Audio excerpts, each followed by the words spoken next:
Mwiriwe kuri tariki 26 z'ukwezi kwa karindwi umwaka wa 2026 zabanje byavugwa yuko urugamba rwo muri kino cyerekezo cya Kivu Amajyepfo ruzaba urugamba rukomeye.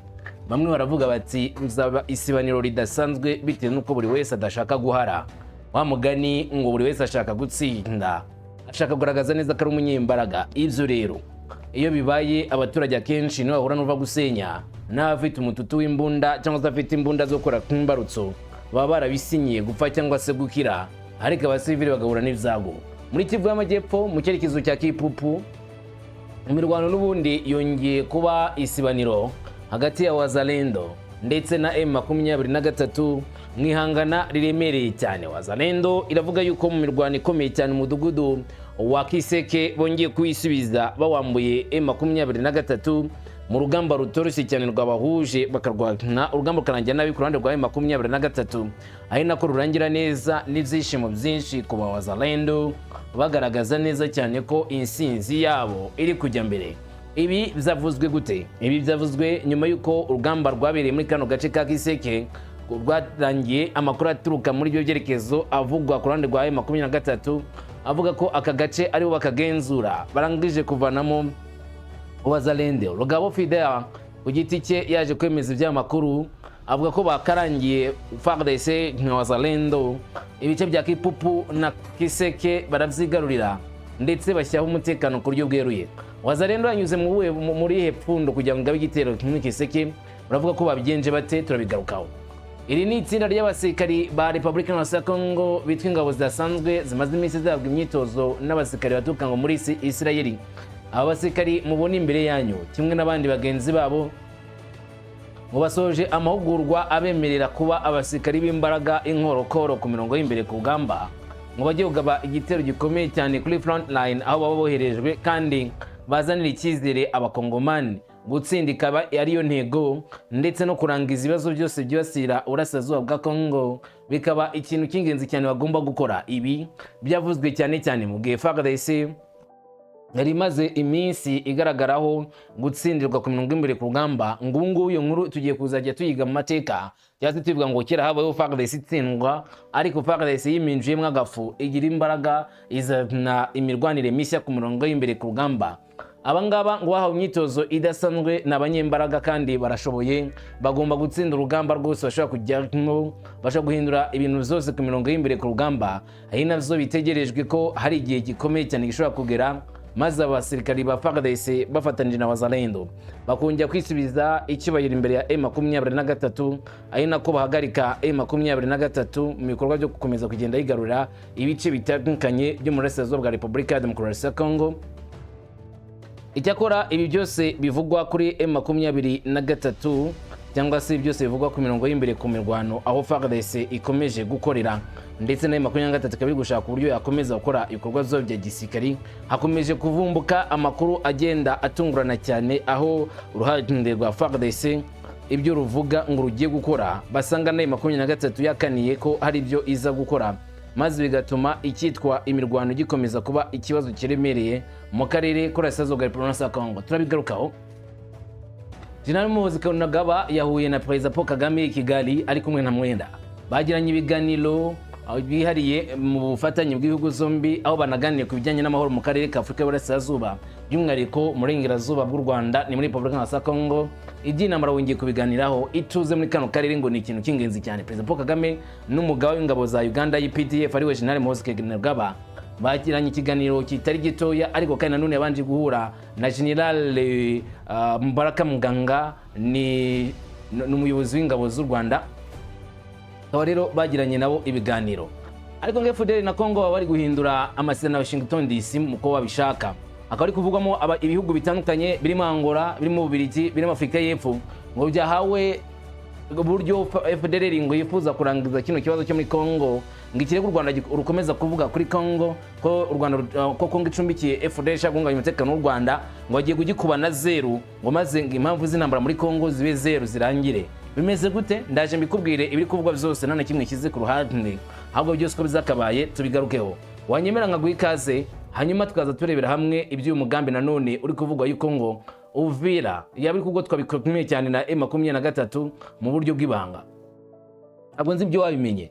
Reba ko ingata zikongera gukota Uvira ishaka kuyigarurira, niyo nkuru turaza gusubikiraho, ariko ibindi byose nibyo tamaze kubona neza uko byifashe ku butaka bwa Kongo. Niyo mpamvu unyemereye nguhaye ikaze ngo tujyane ku musozo teramwe kamwe ku kandi ku byavuzwe byose uko byakabaye, nta na kimwe dusize inyuma. Njyewe Ndumungu wa Kamanzi Rwande, ngaho ikaze tujyane ku musozo tumenye ibihari.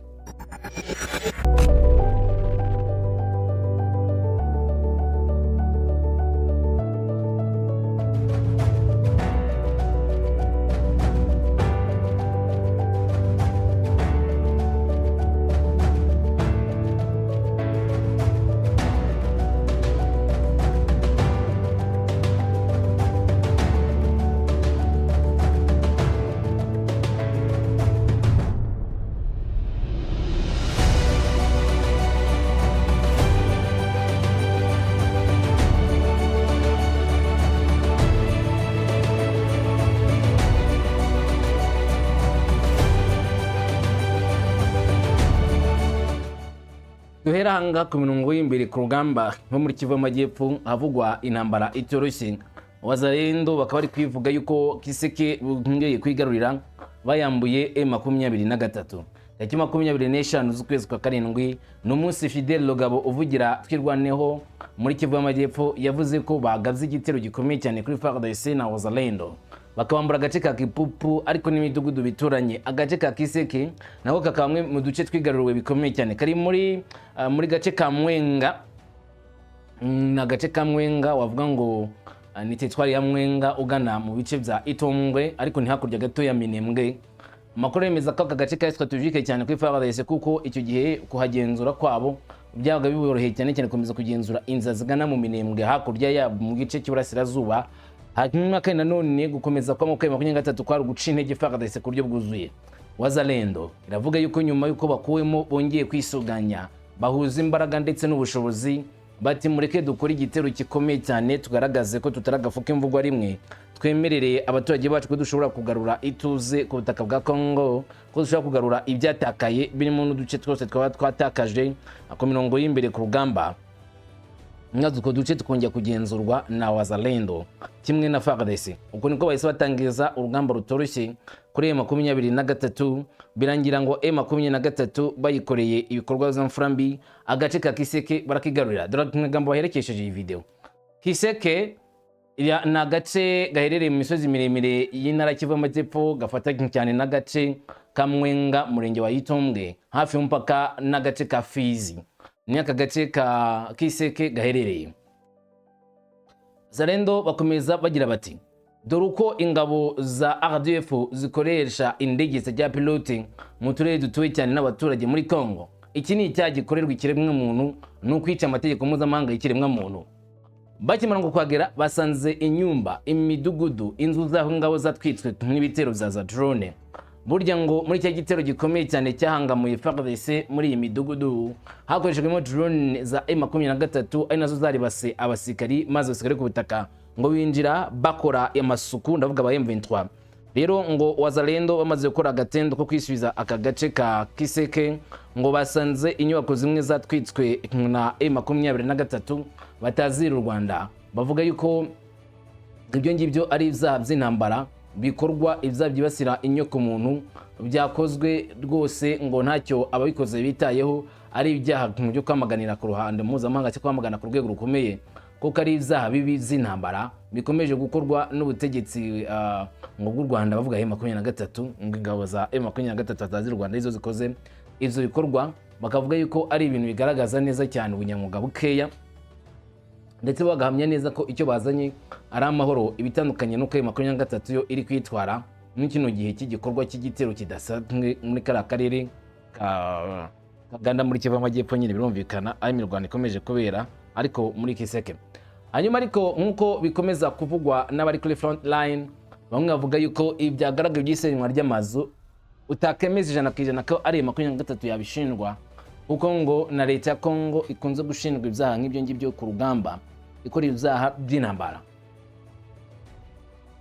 Nkuko amakuru bivuga ngo AFC/M23 ngo ntihwema kwicanga abaturage ikoresheje ibitero by'indege mu mijyi ya Kipupu ndetse no mu misozi ya Mwenga umurenge wa Itombwe, niko Wazalendo banditse. Icyakora nubwo amakuru yo gushinja M23 gukora ibyaha byo kwibasira inyokomuntu cyangwa se kwibasira abaturage b'abasivile kuri ubwo butaka bitapfa kwemerwa cyangwa se umuntu atapfa kwemera ko ari impamo, ariko kimwe cyo kwemera kandi n'abazalendo ubwabo batahakanye nicyo kwamburwa agace ka Kiseke kakaba kari mu bugenzuzi bwa M23, nko guhamya neza cyane ko aka gace batakikagenzura, kari kugenzurwa byuzuye na cyangwa se agace batakagenzura ku buryo bwuzuye, ahubwo bari kurwaniramo na M23 kuko nabo bemeye ko none ibitero by'indege zijya pilote ndetse n'abasirikari bo ku butaka baje kugaba ibitero n'aka gace, ngo bikarangira ngo bakoreye ibya mbi abasivile, abaturage batuye muri ako karere bakorewe ibikorwa bibi cyane, nk'uko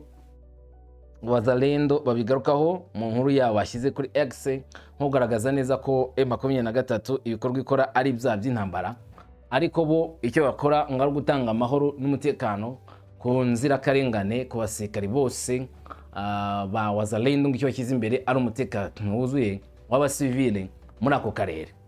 Tukivuga ku bw'amatsinda y'abasirikari buretse gato mbere ko ngaruka kuri kino gikorwa cyo muri Mwenga ndetse n'inzigana muri Uvira, manze mubwire ko amakuru akomeza gushyirwa ku mbuga nkoranyambaga n'ibinyamakuru bimwe na bimwe ashimangira cyane ko Kongo igiye kuzana irindi tsinda ry'abasirikari badasanzwe bagiye gukora igitero cyuzuye ku butaka bwa Repubulika ya Kongo bahangana na M23. Iri ni itsinda ry'abasirikari bivuga ko bamaze iminsi batozwa n'ingabo za Isirayeli ku butaka bwa Repubulika ya Kongo, ngo bari guhabwa ubushobozi budasanzwe bwo kugira imbaraga ku mirongo y'imbere ku rugamba.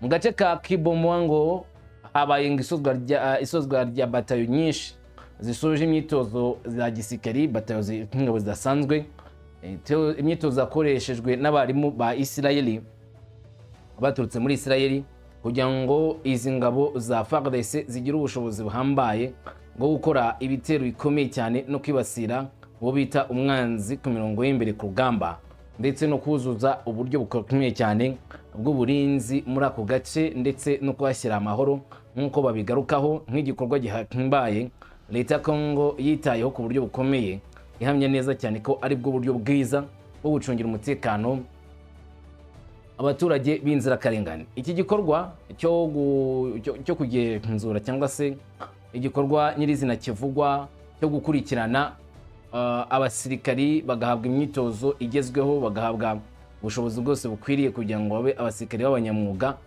byagizwe muri ngo na Isirayeli ifatanyije na Repubulika ya Demokarasi ya Kongo mu gutoza abasirikari. Ntabwo ari ubwa mbere havuzwe ingabo za Isirayeli ku butaka bwa Repubulika ya Demokarasi ya Kongo nko gutanga imyitozo ya gisirikari. Bakunze kuvugwa cyangwa se bavuzwe kenshi ko bari muri Kongo bafasha FARDC kugira ubumenyi budasanzwe bwa gisirikari no kugira ngo babashe kwirwanaho ku mirongo y'imbere ku rugamba, nyuma y'uko ingabo za FARDC zagiye zigaragara zidafite ubushobozi bwo guhagarara imbere ya M23.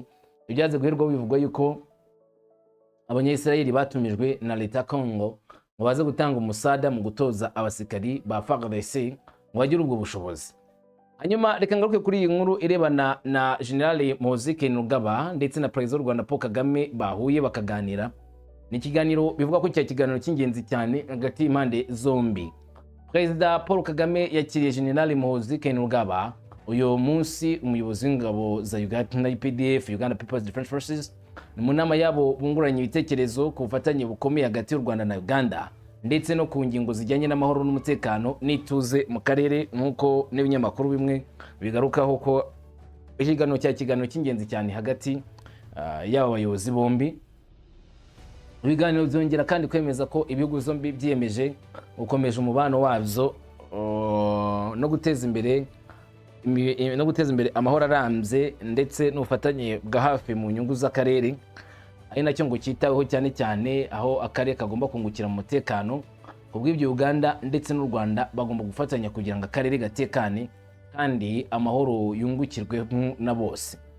Ni mu gihe kandi u Rwanda ruvuga ko muri Kongo hacumbikiye FDLR ihungabanya umutekano w'u Rwanda kandi ikomeje kuba inkingi ya mwamba kuri FARDC, bahereza FDLR ibikoresho bakaba bifuza guhungabanya umutekano w'igihugu cy'u Rwanda. U Rwanda rwavuze ko itazabyihanganira kandi mpamvu rwashyize ingamba z'ubwirinzi. Nyamara ngo barimo guhindurwa umuvuno wa FDLR bashaka guhindura amasezerano ya Washington, icyo yateganyaga n'ikigenderweho, ahubwo hakazanwa indi ngingo itizwe umurindi nka leta ya Kongo kimwe na FDLR ubwayo. Ariko se byagenze gute? Tshisekedi Chilombo biravuga ko yohereje Ramaphosa na Lorenzo ubutumwa bw'ibanga burimo ubwerekeye FDLR. Perezida wa Repubulika ya Congo Felix Tshisekedi Chilombo yohereje ubutumwa bwihariye kandi bw'ibanga ba Perezida Cyril Ramaphosa Afrika y'Epfo na Joao Lourenço wa Angola. Ubutumwa bwashyikirijwe abayobozi biciye ku Minisitiri wa Congo ushinzwe kwihuza kw'akarere Floribert Anzuruni Isoroketi wa kane tariki 23 Nyakanga 2026. Anzuruni yakiriwe na Cyril Ramaphosa i Pretoria amushyikiriza ubutumwa bwihariye kandi bw'ibanga bwa Tshisekedi. Umunsi wakurikiyeho ku 24 Nyakanga intumwa ya Tshisekedi yashyikirije ubutumwa nk'ubwo Perezida Joao Lourenço i Rwanda. Nubwo ikubiye muri ubwo butumwa bitashyizwe ahagaragara, uruhare rwa leta rwavuze ko ibiganiro bya Anzuruni na bariya ba perezida bombi byibanze ku kibazo cy'umutekano muri Burasirazuba bw'igihugu ndetse n'imibanire hagati ya Congo n'ibyo bihugu. Nyamara wibuke ko nyuma yo guhura n'abangaba byanavuzwe ko Anzuruni yagereje mu bihugu z'Iburayi agahura na Maxime Prévost, aho nawe yamushyikirije raporo ijyanye na FDLR n'uburyo FDLR yifuza kurambika intwaro hasi. Kindi yageze no mu muryango w'ibihugu z'Iburayi nabo abashyikiriza urwandiko Tshisekedi Chilombo yabandikiye. Bibaye rero ari urwandiko ruvuga kuri FDLR ngo kaba ari agatego cyangwa se ari umupango ukomeye cyane Tshisekedi Chilombo arimo kubaka wo kurandura FDLR akoresheje uburyo bwe bwihariye butari umututu w'imbunda, butarimo kurwanya FDLR bakoresheje intambara, ahubwo hakoreshejwe ubundi buryo wavuga ngo barangije no gutegura kandi ngo burimo kwishyikiriza ingabo kwa FDLR. Nyamara ibinyamakuru igihe bigaragaza neza ko iyo ngo wari umundi muvuno ukomeye cyane wo kuvugurura amasezerano ya Washington. Ahubwo mu gihe hari ibyo mu kinyamakuru cyabyanze cyitwa Igihe kiti mu gihe hari ibikorwa byo gusenya umutwe w'iterabwoba wa FDLR washinzwe n'abasirikare bakoze jenoside yakorewe abatutsi mu 1994 byaheze mu magambo, ubutegetsi bwa Repubulika ya Congo bwatangije gahunda nshya yo guhindura amasezerano y'amahoro ya Washington. Cyakumwe kugerageza kwemeza afatanya ibikorwa muri Amerika n'Iburayi inyandiko y'umushinga wo gusenya FDLR ariko bitanyuze mu bikorwa bya gisirikare. Leta y'u Rwanda n'abasesenguzi mu bya politiki bagaragaza ko ari umukino wo kuyobya ngo uburari utagamije gukemura ikibazo bugihereye mu mizi, ari nayo ngengabitekerezo ya jenoside. Minisitiri ushinzwe kwihuza hamwe n'akarere Floribert Anzuruni Isoroketi ku 13 Nyakanga 2026 yazengurutse ibihugu birimo Uganda, Togo, Burundi, Tanzania, Ububiligi, Ufaransa, Afrika y'Epfo agera ku cyicaro cy'umuryango umwe w'ibihugu z'Iburayi Brussels. Nubwo ku mugaragaro byavuzwe ko izi ngendo zigamije kuganira ku mutekano w'Uburasirazuba bwa Congo mu buryo bw'ibanga ngo ari ikintu cy'umwihariko leta Kinshasa yari igamije kiri mu butumwa bwariye bwa Tshisekedi yashyikirije abamwakiriye. Yamakuru Jeune Afrique cyavuze ko Kinshasa ishaka kwemeza ibihugu byo mu karere n'ibyo mu burengerazuba bw'isi kwiri gukora ibishoboka byose mu gusenya imitwe ya FDLR mu gihe ikomeje gushyirwaho igitutu kubera kutubahiriza amasezerano y'amahoro ya Washington uvugwa n'u Rwanda. Ariko nanone Leta Zunze Ubumwe za Amerika yabwiye ngo bashyiremo agafu bakora ibishoboka byose basenye FDLR. Izi ngendo nyinshi zatewe n'uko ngo Washington yakomeje gushyira igitutu kuri Kinshasa. Ku 27 Kamena umujyanama wa Perezida wa Amerika mu bijyanye n'ubufatanye na Afurika Masad Barroso yabwiye akanama k'umuryango w'abibumbye gashinzwe umutekano ko leta ya Congo itubahiriza isezerano ryo gusenya FDLR. Miss Anzuruni yagejeje ku bihugu yasuye inyandiko igaragaza gahunda nshya yo kurambika intwaro no gusubira mu buzima busanzwe kw'abarwanyi b'umutwe wa FDLR. Iyi nyandiko irimo umukono wa Victor Byiringiro, umuyobozi w'urwego rwa politike rw'uyu mutwe, irimo ibyo Kinshasa yita gahunda yo kurambika intwaro ku bushake no kwisesa k'uyu mutwe nyuma y'ubukangurambaga bwa leta ya Congo. Iyi nyandiko Byiringiro yashyikirijwe Tshisekedi tariki 30 Gicurasi 2026 igaragaza ko gusenya FDLR bizaba igikorwa cya politiki aho kubanga icya gisirikare, kandi ko abarwanya FDLR bakwiriye gushyirwa mu kigo cyihariye kirindi umutekano ntibagabweho ibitero kuko ngo baba barambitse intwaro hasi bamanitse amaboko. Byiringiro Victor navuze ko abarwanyi ba FDLR badakwiye gucyurwa mu Rwanda ku ngufu, ahubwo ko abadashaka gusubira muri iki gihugu bakomokamo bafashwa kujyana gutura mu bindi bihugu hamwe n'imiryango yabo bari kumwe muri Congo. Urundi ruhande rwa Kinshasa, Minisitiri Anzuruni yayigaragaje nk'intambwe ikomeye. Congo ishaka kwerekana ko irimo gukuraho icyo yita urwitwazo rw'u Rwanda, kuko ubutegetsi bw'i Kinshasa buvuga ko FDLR ari urwitwazo Kigali ikoresha mu gushyigikira ihuriro rya M23. Leta y'u Rwanda yamaganye iyi nyandiko igaragaza nk'amayeri yo kwigaragariza cyangwa se yo kwirengagiza amasezerano y'amahoro ya Washington asaba leta ya Congo gusenya umutwe kuva yasinywe tariki 27 Kamena 2025. Gusa ko kuva icyo gihe binyuze muri mu gisirikari bavuze ko igikorwa cya mbere atari kurasa kuri FDLR ahubwo ari kwishishikariza kwitanga muri buki byabereye muri Walikale byo kohereza indege ivuga ifite megafone ndetse no kunaga inyandiko mu duce turimo ngo FDLR ngo barebe ko bakishyikiriza ingabo za leta. Hanyuma ibyanavuzwe na Madame Kayikwamba Wagner ubwaganaga n'itangazamakuru ko icyo bashyize imbere atari kugana na FDLR ahubwo ari kuyisaba gushyira intwaro hasi. Mu kinyamakuru La Libre cyo mu Bubiligi nacyo cyabitangaje Minisitiri w'Ububanyi n'Amahanga n'Ubutwererane w'u Rwanda Ambasaderi Olivier Nduhungirehe yagaragaje ko nta kindi iyi nyandiko igamije kiretse ngo kuyobya uburari. Minisitiri Nduhungirehe yagize ati twitaye ku masezerano twasinye, gerageza ryose ryo gushyiramo ibindi bintu bigamije kugaragaza FDLR nk'uruhande ruri muri aya masezerano ntitwaryemera. Ibyo bigamije gutesha agaciro inyandiko yasinyiwe Washington. Yongeraho ati amasezerano ya Washington ni inyandiko nziza, ibirimo byose birakunze bishyizwe mu bikorwa. Twaba dufite icyizere nyakuri cyo kugana ku mahoro n'iterambere mu karere k'ibiyaga bigari. Abasesenguzi mu bya politike bagaragaza ko ibyo gushyiraho aya masezerano yo kwisesa ku bushake atari ubwa mbere bibaye ku mutwe wa FDLR kandi ko iba ari ikinamico. Professeur Bob Kabanda umwarimu w'ibijyanye na politike muri kaminuza ya Liège mu Bubiligi yatangaje ko ibyo kwisesa kwa FDLR bidashoboka. Professeur Kabanda yagaragaje ko muri Nyakanga mwaka 2000 Laurent Désiré Kabila yoboraga igihugu yagize uruhare mu iseswa ry'umutwe wa ALIR agamije kuyobya uburari, nyuma atangiza ishingwa rya FDLR, ariko nubwo nawe uyu munsi ari mu bari kurwanya FDLR. Uyu mwarimu abona ko niyo mutwe wasenywa nk'uko inyandiko ya Byiringiro Victoire bigaragaza, mu gihe kiri imbere hazavuka undi mutwe ukora nkayo cyangwa se ufite bukana kuyirusha. Ati gahunda nshya yemerera FDLR kwisenya ibintu bizumvikana kandi Kigali ntizabyihanganira kuko nibagiwe ALIR n'ivuka rya FDLR ishyigikiwe bikomeye na Kinshasa uyu munsi. Dushingiye kuri iyi nyandiko twatekereza ko amateka ashobora kwisubira mu gihe kizaza akazavuka undi mutwe ukurikira iri seswa. Kuva mu ntangiriro za 2026 Tshisekedi yavuzeho umugambi wo guhindura izina rya FDLR agamije guhindura isura ifite mu maso y'umuryango mpuzamahanga, akaba ashaka ko ihinduka FCLR, Front Commun pour la Libération Rwandaise, ariko ikagumana ingengabitekerezo y'imiterere ya gisirikari isanganywe gusa, ariko ibyo nyine byayifasha kuba yacika ingengabitekerezo ya jenoside, kuba bayishinja gukora ibyaha bya jenoside ku butaka bw'igihugu cy'u Rwanda, jenoside yakorewe Abatutsi. Ibyo rero ngo mu gihe FDLR yamaze kwisesa undi mutwe wazavuka nyine wari umutwe bisanzwe nk'indi yose idafite ubwitwazo rwa jenoside yakorewe Abatutsi ngo bayishyiraho, ibyo ko ngibwa ko FDLR ngo n'ubundi ari ubwitwazo bw'u Rwanda, ariko yuko babanje guhakana kitabaho mwese kwemera ko igiye gushyira intwaro hasi, ubwo baremera ko yabayeho.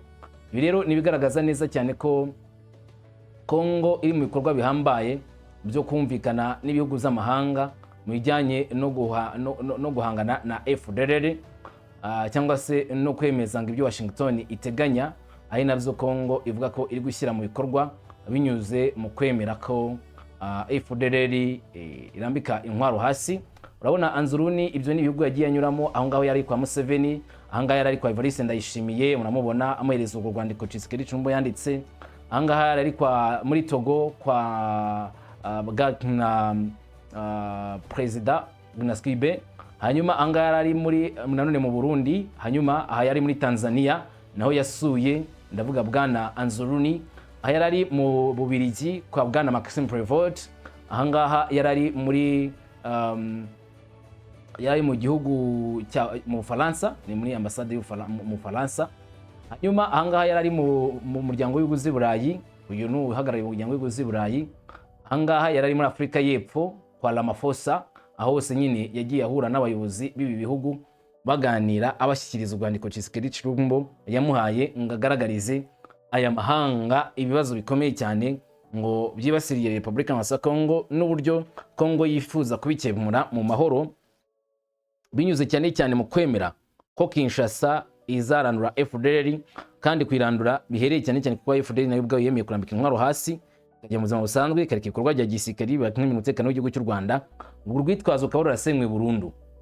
Icyakora Kongo ikivuga cyamutse cyemewe n'ibi bihugu by'amahanga, bakemera ko FDLR isheshwe ahantu bari bagashyirwaho, bakayishyirwa wenda mu kigo runaka cyaba Kinshasa cyangwa se Beni ntumbaze, hanyuma bakagaragaza neza ko FDLR yasheshwe mu buryo bugaragara. Nubwo u Rwanda avuga ko ibyo bintu byari kuyobya uburari, amahanga aramutse abyemeye byakongera kugorana cyane ko Kongo ishinjwa gufasha FDLR kandi barambitse intwaro hasi. icyakora igerwaho kikavuga yuko ikindi gikomeye cyabaho ari uko hashingwa undi mutwe nyine ngo FDL byabirangiye ngo hariri yarangiye hagashingwa undi mutwe bishoka cyane cyane ko hategwa ingana na leta ya Congo ngo yize kugaragara yuko abari mu muhungu wa Habyarimana Juvenal Habyarimana witwa Jacques Habyarimana wari mu mushinga wo gutangiza indi mitwe gutera igihugu cy'u Rwanda bakazaza ariko n'ubundi ngo gahunda ari nka FDL ariko umutwe mu wa FDL utakivugwa avugwa undi mutwe n'irindi zina n'undi mugambi. Gusa ariko gahunda irimo ibihugu n'ubundi byakunze kuvuga yuko Kongo kwiriye kurwanya FDL bisa naho ibyo bihugu byose bishobora kuzikimira uyu mushinga wa Kinshasa kimwe na FDL bakufata nk'umushinga w'ibanze ndetse bikavuga yuko mu gihe ingabo z'u Rwanda izovuga ari 23 zaba zikomeje gukora imirwano kutaka bwa Kongo FDL yararangiye no bya bigaragara neza ko ari igitero ngo cyeruye kuri Kongo kuri ibyo bihugu byose byaza gutabara nk'iyagatera bitabara Kongo mu buryo bwa nyabwo bakaba aragatego Kinshasa iri gutega kandi FDL yaba yarahawe byinshi birimo n'amafaranga menshi kugira ngo yemerere kurambika umugambi wabo hasi bamara imyaka irenga 70 bari bafite ngo gutera igihugu cy'u Rwanda bakaba rero bemeye kurambika hasi habarimo ngo byinshi bemerewe yabirimo umutungo cyangwa se wenda bundi buryo bazagera kuri ibyo ngibyo binyuze mu yindi mitwe izashingwa ariko ngo kubw'ibyo ngibyo kuko FDL ngo yabitakiriho nta kintu na kimwe cyaba kiri kwemera M23 bashinja ku Rwanda nubwo yitabyemera komeza kwa gutaka bwa Republika ya Congo kuko FDL ngo yaba itakiriho ari nabyo benshi bavuga ati ibintu no kubicungira bugufi byaba birimo kuyobya uburari niko mwumvisha bamwe masesenguzi bavuze nk'ikinyamakuru cyitwa igihe cyabigarutseho mu magambo yabo. Gusa ariko hari nanone ikindi cyongeye gutungurana muri kino gikorwa FDL irimo gupanga amakuru aremeza yuko Congo ngo mu gihe yazaba yashyize abasikari bose hamwe ba FDL mu kigo kimwe bagacungirwa umutekano ngo icyo gihe bishoka cyane cyane ko batazanaryozwa ibyaha byabo bya genocide ubwo icyo gihe ngo baza bagizwe abantu bemeye kutaha ku bushake mu gihugu cyabo nta gahato karimo cyangwa se kuva mu bikorwa bya gisirikare nk'abashaka amahoro. Icyo gihe rero ngo umusikari amanitse amaboko nta cyaha kindi aba kiryozwa aba yemeye nyine gutanga amahoro. Hanyuma se cyaha cya genocide kirasaza nabyo bikaba ikindi kibazo. Ibyo tubiveho tuzamenya iminsi yatse ibyo ari byo tuzagenda tumenya neza biri kujya mbere ngo ni ibiki ese koko uwo mugambi niko uzarangira uwo mugambi niko uzagenda cyangwa haraza kubaho ikindi kibazo gikomeye kiraza gutuma ukutumvikana gukomeza kutaka bwa Republika ya Demokarasi ya Congo bikaba zatera ikibazo ahubwo gikomeye cyane n'intambara itoroshye ku butaka bwa Republika ya Demokarasi ya Congo cyangwa se akarere kose muri rusange kakisanga mu byago bikomeye bitewe no gushyigikira FDL kwa gukozwe na leta ya Kinshasa ishyigikiwe n'ibihugu byose bari kunyuramo. Hari umugambi ngo ari wa M23 gufata umujyi wa Uvira nyuma yuko hari ibitero bimaze iminsi bivugwa muri Kivu y'Amajyepfo mu byerekezo bigana Baraka. Makuru aremeza yuko mu nzira iva Kwezelo ndetse n'inzira ituruka ruguru muri Ruhwinza werekeza mu Sonjo hagaragaye abasikari benshi ba M23 bafite ikoresho bya gisirikare bakomeje gutumbera inzira igana muri Uvira. Byaravuzwe yuko n'ubundi M23 ikishaka ari uguca konigisira hagati ya Uvira na Baraka banyuze mu gice cyo kwa Mulema bakanyuruka hepfo gatoya bagitafata umuhanda utuka Uvira ugana Baraka mbere ko bafatana Baraka ubwo bafunze itumanaho ryose cyangwa se uburyo bwo gutanga ramforo gatuka Uvira buza muri Baraka cyangwa se kuva muri Baraka bujya muri Uvira. Icyo gihe bikahita biborohera cyane kugaba igitero kuri Baraka ari nako biroroheye kugaba igitero kuri Uvira bakoresheje front line ebyiri z'ingenzi Kwezelo Musonjo kabone nubwo nanone mu gice cya ruguru uturuka muri Luvunji na Rubarika hari abasikari ba M23 nabo bakomeje gutera icyugazi FARDC ndetse na FDNB bafite ubwoba ko izi ngabo z'ibihugu zombi igihugu cy'u Burundi ndetse na Congo bashaka kuzahuza imbaraga maze bagaterwa nubwo bahuje imbaraga ngo bagaterwa na M23 iturutse mu gice cya ruguru bikarangira umujyi wa Uvira wongeye kwibasirwa. Icyakora kuri inshuro ngo biramutse bigenze nk'uko M23 bivuga ko yabirimo kubipanga ikataka umujyi wa Uvira inyuze muri iryo rembo ngo zaba bisa n'ibirangiranye FARDC kuko kuri inshuro kwigobotora M23 byaba ari ikintu kigoye cyane ku rwego ruhambaye uko nta nzira nimwe baba bafite yo kunyuramo abarwanyi ba FARDC bahunga imirongo y'imbere ku rugamba bo mu gice cya ruguru M23 baturutseyo mu gice cy'amajyaruguru y'uburengerazuba muri Musonjo baturutseyo mu gice cy'uburengerazuba bwagana amajyepfo ubwo nuva turuka Kwezelo basikare M23 baturutseyo hanyuma ndanone bagafunga n'umusada cyangwa se l'enfol yaba yaturuka muri Baraka, bikongera gutera ikibazo gikomeye cyane ku barwanyi ba FARDC baba babuze uburyo bacika. Icyo gitero gikomeye cyane cya M23 ibyakongera kubana ikibazo gikomeye abarwanyi ba M23 ba FARDC ku buryo bwo gucika ku mirongo y'imbere ku rugamba nyine ngo bareko barokoka. Ibi baba ari umutego ukomeye cyane M23 yabateze, kandi kaba ari agatego gakomeye ho gukomeza kwiyegereza ibyo bice cyangwa gukomeza kugenzura ivyo bice mu buryo bumwe cyangwa se ubundi, bizakongera kubana igihombo gikomeye abasirikari ba FARDC na FDNB muri kino gihe kitoroshye cyane kibitero bikomeje kuvugwa ku butaka bwa Republika ya Demokarasi ya Congo. Dukurikije amakuru ari gutangazwa muri kino gihe muri iyi ntambara, dukurikije n'ibiri kuvugwa cyane cyane ku butaka bw'iki gihugu cya Congo, hari ibintu byinshi byo kwitondera cyane cyane ku mirongo y'imbere. Icya mbere, FARDC ifite ubushobozi bwo gutsinda M23 muri izi nzira zose. Icya kabiri, ese ntabwo haba harimo agakino ka politiki na diplomasi uburyo buhambaye M23 ari gukina umukino ukomeye ikazahita yatakwa bikomeye cyane n'ibihugu byose, bitewe n'uko ngo impamvu iyi ntambara bazaba bamaze kuyisenya ari FDLR. M23 yakomeza ku butaka bwa Congo, FDLR itakiriho, bakayizira none bakayirasa bivuye inyuma. Byose birashoboka. Iminsi y'imbere izatubwira byinshi. Ndagushimiye, ugire ibihe byiza, amahoro, ishana mirwe kuri wowe. Salam shalom.